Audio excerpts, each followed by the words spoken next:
County Executive Mark Poloncarz held his first State of the County address at the Albright Knox Art Gallery on Wednesday, where he outlined his accomplishments and visions for the county's future. YNN's Whalen was at the address and is standing by with the county executive with more. Ryan? Yeah, Casey, Mark Poloncarz just wrapped up his speech right around 5:30, and he was nice enough to come join us now and answer some questions.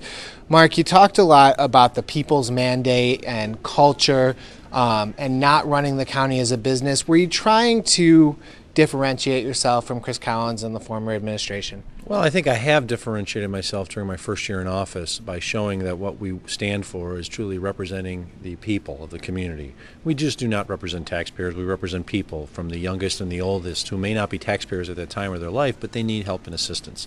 When I ran on the campaign in 2011, I heard a lot about what we call the people's mandates: libraries, roads and bridges, road and control, arts and culture. And we were not going to turn our back on those organizations.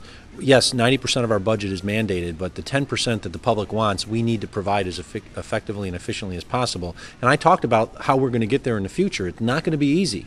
We have to make smart decisions for today that not only invest in our community today, but will be investments for the future.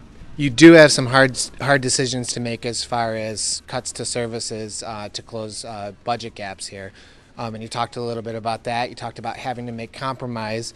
Two of the county legislators who you've been working to compromise with were not here this evening. What was your reaction to that, and how do you make those hard decisions going forward with the county ledge? Well, I don't know why they weren't here. I mean, everyone has their issues. One of my major commissioners wasn't here because he had to go to the hospital earlier today, so I really don't know, and I'm not worried about that. I'm willing to sit down and talk with anybody at any time. I've already tried to reach out to some individuals to talk about the 2014 budget, and I've usually been told, well, it's too early. Well, I don't think it's ever too early to talk about what we're going to do to invest in our community in the future.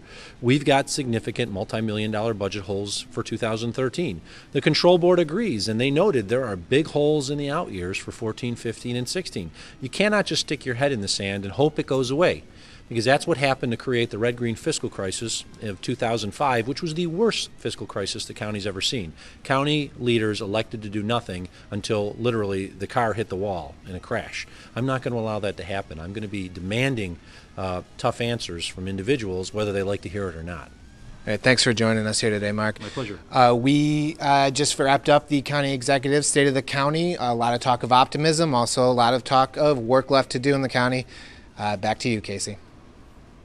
All right, Ryan, of course, we will have much more on the county executive's address coming up later on YNN Evening. For now, Ryan Whalen reporting from the Albright Knox Art Gallery. Thanks, Ryan.